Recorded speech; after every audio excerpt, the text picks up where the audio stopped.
Hello, everybody. Out there in Internet Radio Land, Burke. You have to remember that they're in Internet Radio Land. I don't care where they are. They didn't have to watch this dumb anime. Well, yeah. Hi, folks, and welcome to Dragon Month. Oh, boy. Hey, anyone here who knows our history with dragon-related shows should know they suck. And it's not even just the shows we review. I actually struggle to think of things that have dragons prominently at the center of them that aren't kind of terrible. You might think immediately, but wait a minute, what about Dragon Ball or Dragon Ball Z? Well, here's the thing. Neither one of those two had dragons prominently in it. A dragon was part of it, but as a massive plot device that appeared very rarely. And also, in Dragon Ball GT, the dragon did become more of a part of it. Because you had the 7 Dragon Balls turn into 7 evil dragons. Yeah. And Dragon Ball GT is typically regarded as kind of terrible. God-awful and the worst anime ever, by some. Yes. I actually decided to skip it, so I have no real opinion on it outside of what I've heard, but yeah, it's disqualified. Sorry, folks. Yeah. So for Dragon Month, we are looking at 5 shows that have dragons up front and center to see if we can break our dragon curse. And if we can talk about... Well, basically, like we did with Cutie Honey, we'll probably have some sort of after-the-fact discussion video about why do dragon shows tend not be very good. Is it Sturgeon's Law? Is there something about dragons that attracts hacks? Are we just very bad at our selection process? All of these things and more could possibly be true. Right. Speaking of being bad at our selection process, this week we're looking at a little show called Dragonar Academy. This has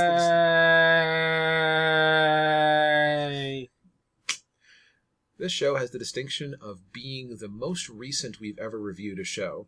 Typically we'll have at least a year or so gap. Not this time, baby. I should say this will be the most recent show that isn't still ongoing, because it's finished its first season. Yes. Captain Earth is still ongoing, as of recording. Yes. For the record, we are not recording this during Dragon Month itself. No, this is actually being recorded on July 1st, because we decided to get this little thing called a backlog. Which Bobcat immediately wants to burn through. I'm excited. I know you are. Anyway. So, hey. Well, Burke hey. is keeping a firm hand on the tiller. So let's talk a little bit about Dragonar Academy. So what are Point the number 5 1. points? 5 points are first impressions, premise, story and characters, production, and final thoughts. Hooray! Let's get to point 1, first impressions. I can say I had honestly never heard about this show before. My first impression was formed mostly by the summary, which said, "Boy's dragon is born as girl." It's like, what? Say what? Yeah. Now, I know that in fantasy they had this tradition of humans and dragons being very close to each other, or dragons being able to take human form. For some reason. But it's like, it makes about as much sense as, on a farm, a boy is taking care of his puppy, but his puppy gave birth to lizards. That sounds amazing.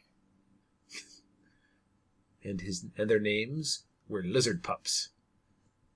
They all have different powers. Collect them all. I want this to be a real thing now. So, Burke, did you have any thoughts going into this, since you actually found it for us? Yeah. Believe it or not, folks, this is my fault. Okay, here's the thing. We recently got a temporary account with Funimation. And I thought, well, let's try to find something else on here. Because, you know, the one anime we were reviewing for it, which is that first time crap, Crap. Don't know when that's going to be out in relation to this.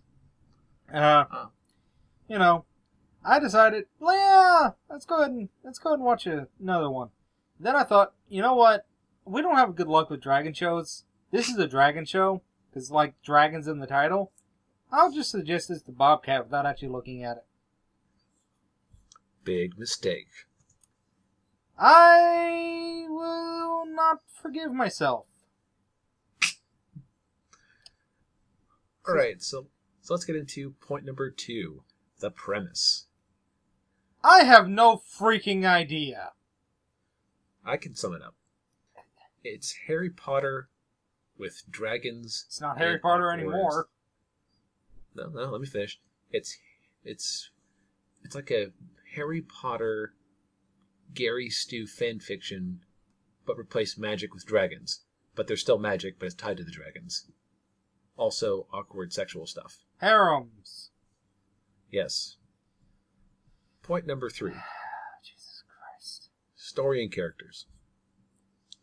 Alright, so this show actually drove me to do something I haven't done for a while.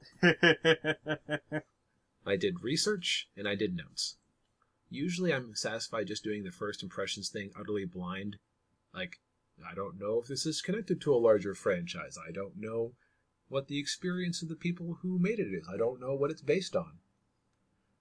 I actually went out and did a little bit of research, aka Wikipedia, which for this kind of show, that's sufficient. Yeah. So this show is based on a light novel series, and for those of you out there who don't know what a light novel is, it's basically a very short novel targeted at middle school to high schoolers, usually with anime art in it. Yes. Which of course means it's perfect for actual anime. Right, because you've already taken a lot of the load off because you've already designed the characters for them. Yes. Kanokon was a light novel series. Haruhi Suzumiya, Asura Cryan. Asura 2 more Cryan light novel was? series. Yep. Huh. I don't remember that show. You wouldn't. I mean, frankly, the only reason I remember it was because I recently re-listened to all of our episodes in preparation for uploading them to places. I am so sorry. Basically, the thing to understand about any light novel series is that while there are some good ones, like Bakano started off as a light novel series, apparently. Yeah. Sturgeon's Law seems to apply to this type of thing very harshly. Probably because it's targeted at an immature audience, and the sad thing about targeting an immature audience is that there's not as much care put into it. Nope. It's like Twilight. You read Twilight, and I've read a little bit of it, it's just not technically very well put together, but because it's targeted at the teenage girl audience, people thought that was acceptable. Yeah. Pretty much. Same thing here. I should also mention that this is the first anime made by a studio called C Station, who up to this point had done in-between and other grunt work for other anime studios. We'll talk about that a bit more in point 4. Kinda should. Alright, so point 3. Characters and story. Yay! Now, one thing I'll say is that this show got my attention right off the bat. Hmm? It had our hero, Ash Blake, as a 7-year-old child, missing his arm for some reason, with lots of blood. Because apparently he saved some little girl?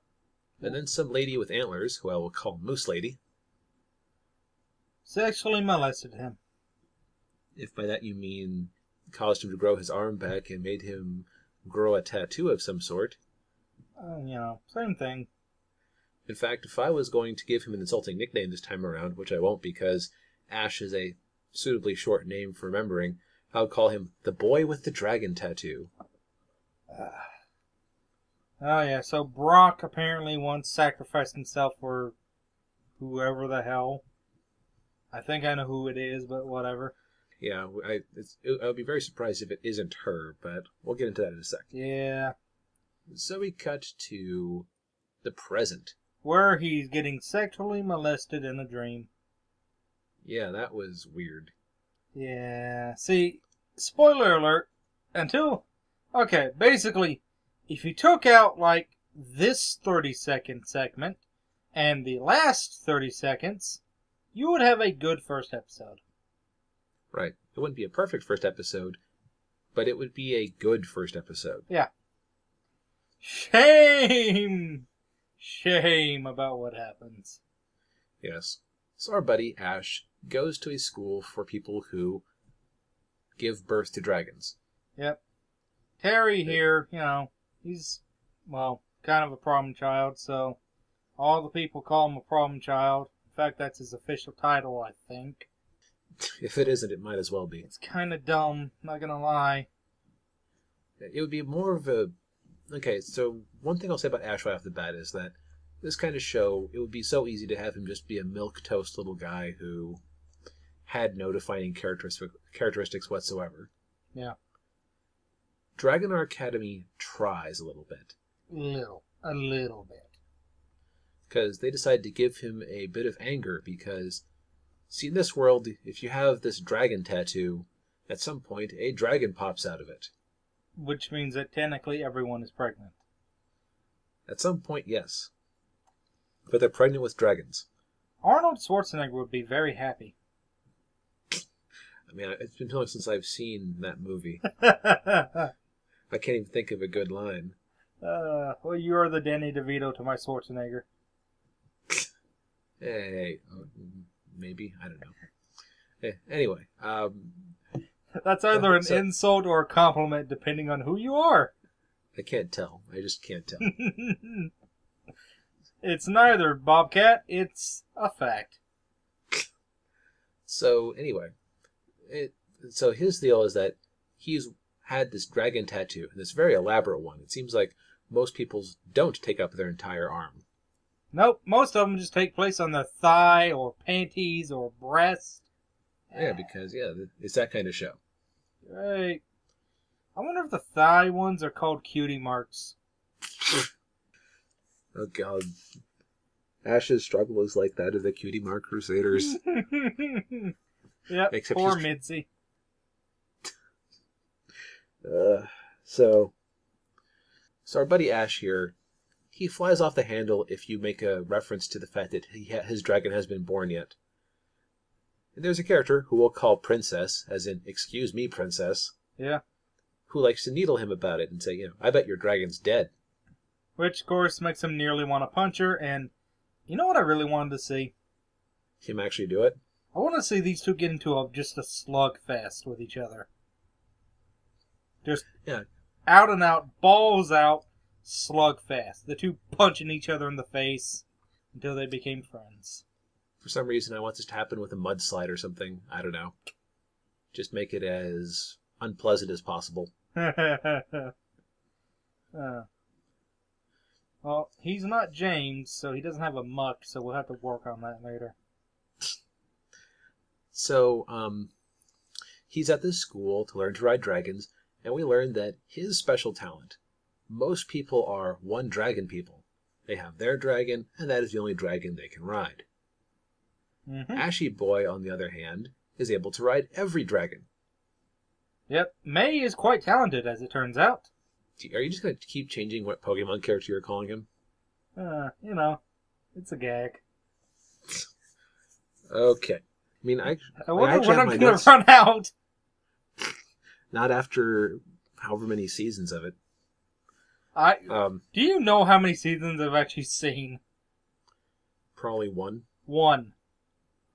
And Terry's introduction, that's when I stopped. Because Digimon was on, and oh god, was it better. Yeah. Anyway, I have in my notes here, okay, I like Ash. I actually had that. Mm-hmm. Because again, he actually cares about things. Yeah, Nurse Joey's a pretty cool character. And he actually has conflict with what's-her-name? The princess. Huh? I mean, it's the obvious sort of conflict where you know that if she isn't the love interest, I've given this show too little credit. Yeah. But it's still interesting to see it as an actual, This isn't like Yu Yu Hakusho where you have the girl who likes him and she's kind of mother hens him and tries to nag him. No, these two just legitimately do not like each other at this point. Well, she kind of... Okay, you guys all know this term. I'm gonna say it anyways. You know that Tassundra thing? Yeah, she's a Tassundra. Oh, Burke. She is so Tassundra. You mean Tsundere? Nope, Tassundra. That is how it's pronounced. Uh-huh. For now and always. She is grade A Tassundra. Now, let's get back to our anime review.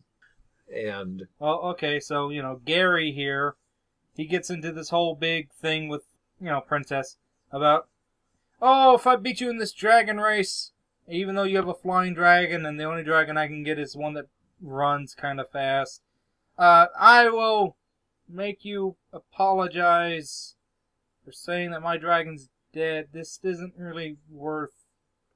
The stakes of the show is weird. We'll get into that later. Yeah. Also, this is a good time to bring up my favorite character, who I just call Prez. Boobs! Her name is Rebecca. Boobs! Yes, that is her other alternate nickname. That's her entire character. Okay, not really. No, there's another character that's her entire character. Yeah. But the Prez has declared, all right, guys, so whoever wins the race, I'm going out on a date with them. So you'd think that would be important. Not really, no. Nope, it's never mentioned again. No, it gets mentioned once. Because, spoiler alert, our boy Ash here loses the race badly. Yes. Instead, he finds an anime. Actually, he finds a Gundam reject, and literally that's what I thought when I saw the guy. I thought, hey, isn't that like Char, but dumber? And he has a ninja assistant. And the ninja assistant... Yeah, who I swear to God, I thought that was a dragon to begin with. That she was his dragon or something? Yeah. I guess not. I don't... Whatever the hell is going on with them, not really made clear right now. Because in the past in this show, there had been some sort of big fantasy war. It's been over for 50 years. The evil empire refuses to... They still see the school as a military thing because, of course, they are training people to ride dragons. And it doesn't really matter what universe you're in. Anyone riding a dragon is a primo threat. Yeah. Especially the kind of dragons they can get. So, Sabrina here, he gets into some trouble with these guys and gets into a fight with the ninja girl, only she suddenly becomes super infatuated with him because for some it's that reason. kind of show. I don't know why. They never explain it. This is why I thought she was a dragon. Like, that moment made me go, oh, is she supposed to be a dragon? Is this the lolly character Bobcat was talking about? Oh, you wish. Yeah, I do. And then she starts to fall off of a cliff, but, then, in a better universe, he goes to save her, and she backstabs him and throws him off the cliff. Which is what I thought had actually happened because I missed a moment of animation. We'll talk a bit about that in production. Yeah, instead it's just the bog standard. Oh no! I'm sacrificing myself for you! Even though you were just trying to kill me. And so he falls and he falls and he falls and he falls in. What do you know? His dragon's born. Oh no! And then he falls some more, but it's okay because he's falling slower. Because dragons have telekinesis, I guess? Also, his dragon is naked, a girl, and 12. And this is right where the show goes off the rails. Yay! By the way, no. We're going to save that for final thoughts. Right. So episode 2 begins. And it's like he completely forgets that he was almost killed by a ninja. And also, the entire race is just forgotten. Just utterly. It's not brought up again except in passing in episode 3. Which I thought was one of Prez's funny moments, but... Yeah. No. It wasn't. That was legit. Yeah, so...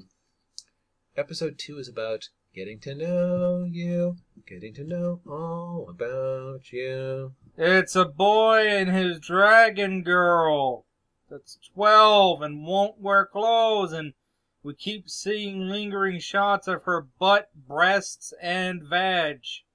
Thank God that they're not animated at all. Thank God that she's apparently a Barbie girl in the sense of looking like a Barbie doll. Yeah, but it still does not stop it from being skeezy. Oh, it is severely skeezy. Jesus Christ. This is ignoring the fact that she's literally a newborn. Like, you can't even pull the crap where, oh, but she's really 5 billion years old and super mature, but she just looks like a child. No, this is literally a child. This is an infant, even. Ah! No, screw you, show. Screw you. Also, again, she is inexplicably just a human. Yeah, they never... Okay, it's like a minor plot point, but like in a funny kind of way. No one ever questions this. And what I kept thinking of was, like, doesn't this mean he's automatically disqualified from any of those races now? Yeah, how is he going to race her? Ah, is he gonna, like, what, is he gonna piggyback ride her? She gonna piggyback ride on him? Or can she turn into a real dragon? There's no hint Never addressed. At least in the first 3 episodes. It's also not touched on at all in the 4th one, from what little I saw of it. We're not going into the 4th episode. It's boring and dumb and confusing and awful. Anyways, so yeah. So episode 2's highlights. He accidentally gets her drunk by feeding her something that dragons react to badly.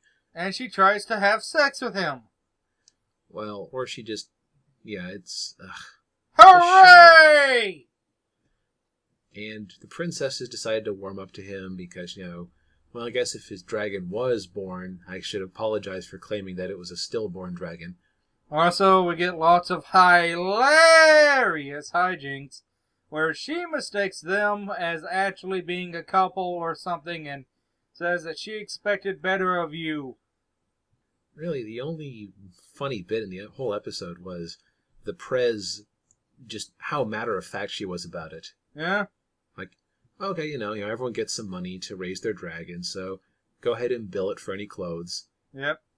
So, Officer Jenny's dragon that gets stolen by some, like... Okay, I'm going to be entirely honest. It's a giant pair of tits on a woman. Yeah. It's like a giant pair of tits on legs. That's all it is. Right, she comes in, she tries to dissect her because, and this is actually nice that they acknowledge this, again, it's like the lizard puppy. If a puppy gives birth to, or if a dog gives birth to a lizard, science is going to want in on that. Yeah. But also, with Eiko's horrible personality, which we can talk about a bit more in a minute, I wanted to cut her open too. Yeah. I was really kind of hoping she'd just die. Or Hulk out and become a real dragon. That'd be nice. So you had Dr. Cornwall, a.k.a. Boob Lady. Boobs on the legs. She loses, becomes their homeroom teacher. Because, of course, that's... why not? It's just like that episode of Spider-Man where the Green Goblin tried to kill everyone in the school, and the next episode he's the gym teacher. That would be quite the step down for poor Norman. Yeah. I kind of want to see that now. This review is things better than the anime. Their review. Right. And so now is actually a good time to talk about Eiko's personality. Eiko's personality, I guess. Echo, whatever. Echo. So Echo's personality. Here's the thing about Echo. Echo? If you've been watching anime for more than 3 weeks, you have seen this character before. Honestly, you've seen most of these characters before. But especially Echo. Echo is... Echo! Okay, Burke. Echo is kind of horrible. Echo. And by kind of horrible, I mean completely horrible. She's the little girl who thinks she owns the guy, and she's all bitchy, but she really likes him. Tassundra!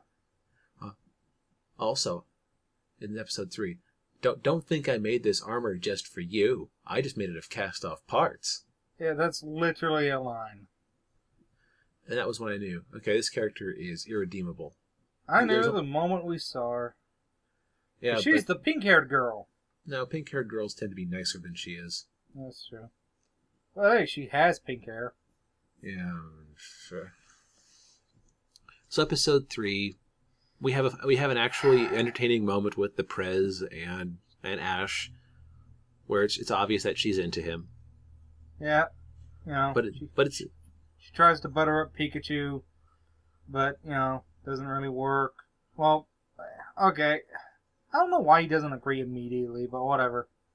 Basically, she's trying to get him on the student council, so whatever. And student council is important. We just got ourselves light novel anime adaptation bingo. But here's what confuses me, because they have a plot here that could have been interesting, because the main villain comes back again, Char Wannabe, and apparently he can summon zombie dragons. Using lost technology or forbidden technology or something that revives the dragon and makes them almost immune to harm. Hell yes! They blow the thing's head off and it just regenerates. It was pretty awesome. Yeah, this is awesome. Where the hell was this? Now, one thing that bothered me here is that, so the zombie dragon tentacle rapes/eats Echo. Yep. For the record, she gets naked for this. Great! Our heroes have to save her. Now in this episode, we're introduced to the idea of their battle armor stuff, where their dragons use their magic to give them superpowers, basically. Yeah? This insults me. Or I should say, this offends me. My issue with this is that... Remember, you gotta start with Togepi first. So the contrast is all the clearer. Well, no, I'm talking about just from a strategic level, like a top-down, you've missed the point level. Okay. All right. So dragons are awesome, right? Yeah. Riding a dragon is awesome, right? Yeah. Dragons casting magical spells is awesome, right? Yeah. So at what point in that process where you're writing a show where you have people who ride dragons, and this is seen as a military thing, do you then say, and then the dragons make armor and the hero fights without the dragon anywhere around? When you don't want to animate any dragons. Yeah, we'll get into that later. Oh, yeah. It's like in Star Wars. No, I've done too many Star Wars analogies. It's like in Pokemon. Yeah, you have these things that you're collecting and you're fighting and you're training them, but the benefit they give to you is that you become better at algebra. You have squandered something cool. Yeah. The thing that offended me about this... Okay, so Dawn gets really, really kind of awesome looking Kamen Rider style battle armor. Like full body plate, big old scarves, full plate face helmet, the works. It's really kind of cool. I actually want to see this more. This alone made me want to watch the 4th episode. Because I thought, okay, if he's fighting more dragons in this getup, I'd like to see that. We don't get to see that. That never... Jesus Christ. Anyways. I'm sure it happens later in the show, but... I certainly hope so. That is not where their priorities are. The Prez, on the other hand, you know what she gets? She gets body paint. That's it. She doesn't get any fancy helmet. She doesn't get any super armor gloves. She doesn't get any awesome scarf. She gets something that shows off her body even more. Which is quite the accomplishment. Yeah. She might as well be naked. Yep. Now see, I hadn't even considered that because it was just washing over me at that point. No, what offended me was Ash asks the princess for help getting Echo back. Now, does he say, fly your dragon closer so that I can jump onto the other dragon? No, he says, I need to borrow your dragon. Yep. Because, of course, the princess, who is a good dragon rider in her own right and probably is the one who won that race. She definitely is. She can't be the one to actually solve the problem herself, right? That's just madness. She also can't actually help at all. I don't like playing gender politics stuff, but this is... Instead, it has to be Meowth who does it all. Yes. And so the day is saved, and they join the student council. Ash has a cool moment where he rides the zombie dragon, and his rides any dragon ability lets him bond with it. And he helps it kill itself because it doesn't want to live this unnatural existence. And I thought, that is a good moment. Yeah. Shame that's not what the anime's about. And then at the end of the episode, they're doing a toast to everyone joining the student council. Prez gets a couple of kisses in because she claims that she has to kiss every member of the student council. Yep. And of course, both of them react like it's the best thing ever because lesbians. And her secretary is like, wait, that isn't a rule. And she's like, shut up. So yeah, Professor Oak is just celebrated by the entire town. Blah, blah, blah. And Echo gets the only funny moment she got in any of the episodes. They've all raised their mugs high from an undershot, and she's struggling, and she says, I'm too short. It's not laugh out loud funny, but dear God, it's the only thing that catches you off guard with this entire show. Right, which I guess is a good segue to the next point. Point number 4, production. This was a very... Okay, part of it just looked okay, like most of the episodes. Most of it looked okay. Dear God, some of it got bad. A couple things in particular. One were aspects of the character designs. One thing I noticed was that the schoolgirl uniform that they had was designed to make them look more cartoonish than they already were, which is quite the accomplishment for the Prez. Yeah. Because the way the costume is set up is you have a white exterior with a black midline that hugs the curves. So it makes them look like they're even thinner and more exaggerated than they actually are. Yep. So it's like, okay, this show, pure male gaze. That's about it. And I could actually forgive everything except for Echo. Yeah. Okay, it's like this. If you're going to derail the show with horrible underage fan service, don't be lazy about it. They reused the same shot of her laying naked on the bed with him sitting next to her. Yeah, actually, they really love her butt. I'm not lying. You're not. I'm groaning at them, not you. This is... Okay, I actually thought about this while I was watching Ghost Stories, which has an even younger character occasionally have that kind of thing happen. And I was like, well, why didn't that offend me there? My conclusion was it all comes down to intent and detail. Yeah. If you have a brief flash of some underwear, but you have no detail to it, it's just a solid color, and the intent is to give the main character something to be embarrassed about so she can bash the main guy for comic relief, that's acceptable. But to have pink-haired girl here, Echo, just strutting around, naked as the day she was born, which was yesterday, incidentally. Yeah. It's just... Lingering shots on her naked body, too. Right. The camera loves her. The camera needs to talk with Mr. Hansen. Please have a seat over there. I really wonder if anime like this are going to be affected by that new law in Japan. Supposedly manga is immune to it, but I don't know if anime is. I hope it's not. Anyways, basically, Japan, you need to class up, but... Okay, we're skimming over the most important, glaring thing here. We're getting a little too pedantic right now. What was that one big flaw again? You know, that actually colored your opinion of an episode? Okay, so... Remember that bit we were talking about where Ninja Girl is falling off the cliff and he hurls her back being heroic? Yeah. When I first watched it, what I thought was going on was she's falling off the edge, he goes to grab her hand, and she successfully throws him over the edge and saves herself. That's not what happened. That's not what happened. The reason I missed this was because I happened to blink during a single thing where he cocked his hand slightly to signify that he was throwing her. Yep. And there was a lot of floatiness. Like, you know what the anime will do when one character is jumping or something to signify that motion is happening without having to actually animate something. Yeah. A lot of that going on. Yeah. First episode's actually really bad about that, because there's one chunk of episode where they just stop animating, starts showing stills. Right. Like I said, this is their first production. I am not willing to forgive them on that because of other sins, but... Tentacles and little lowly girl. Right. That kind of explains some of it. Yeah.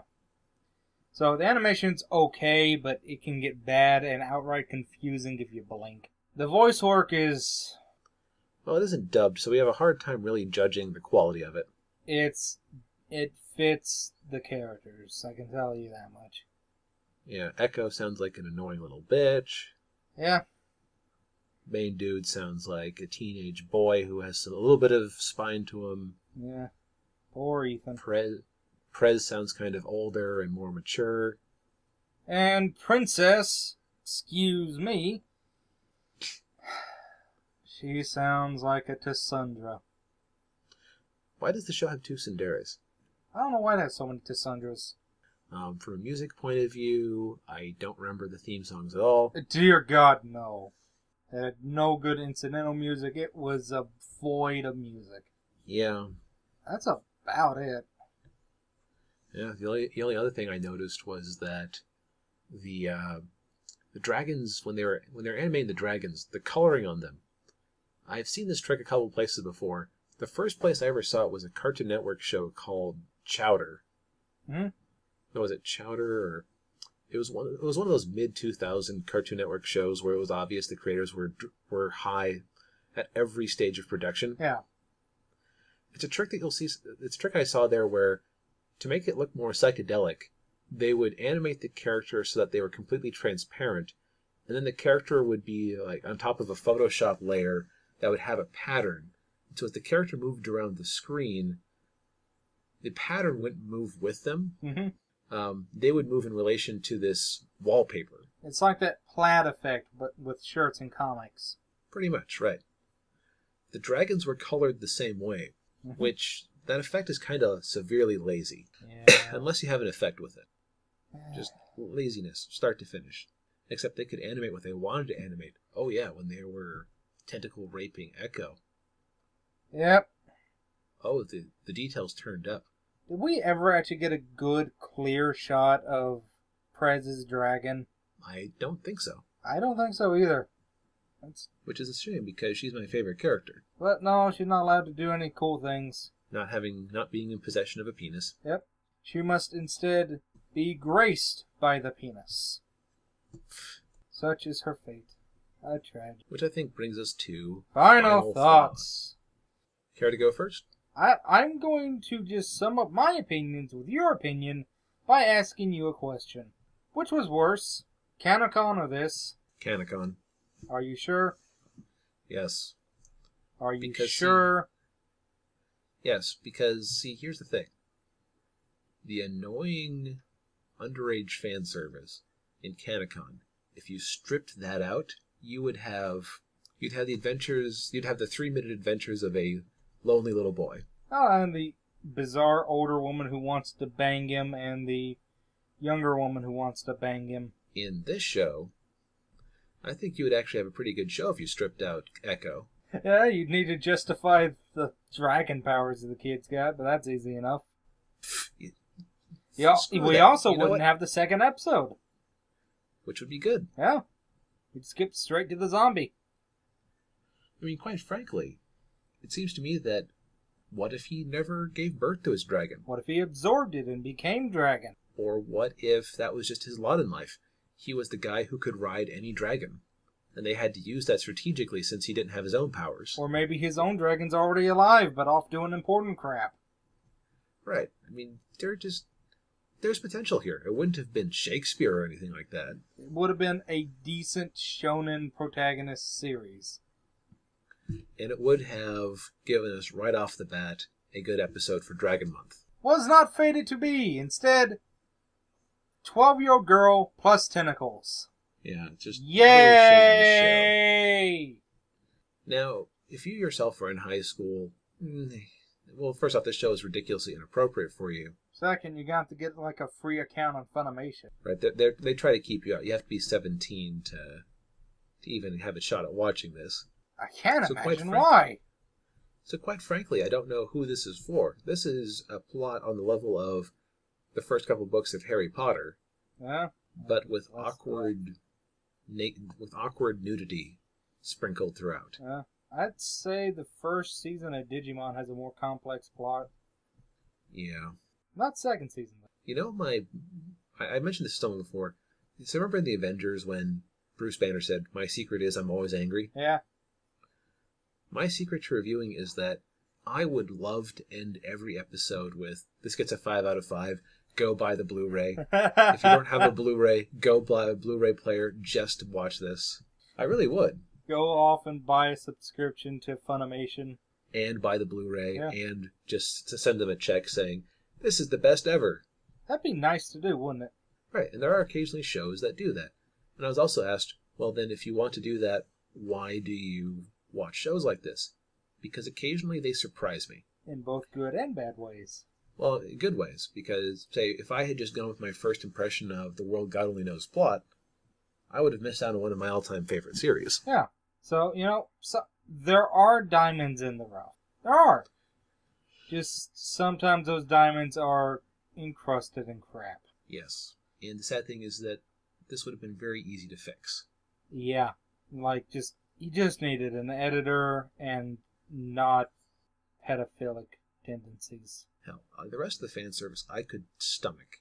Yeah. Because, except for Echo, it's nothing too out there. Nobody's really. ever naked. Except in that dream sequence at the start. She wasn't naked, was she? She was. Oh, right. She was sexually molested. That's right. Right. Aside from that, that would have been like the one weird, awkward moment in these 3 episodes And for that Echo. At least she was, of age. And at least it wasn't happening in reality. Yeah. She just lost his dream cherry. But yeah, just... Jesus Christ.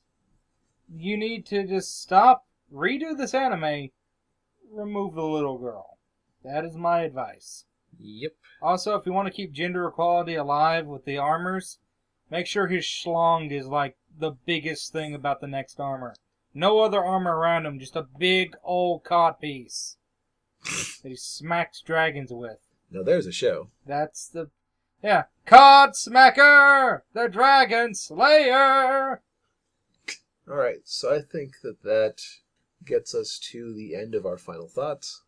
Thank you for listening, everyone. Now I Next really want week- to see the story of Schlong Slayer.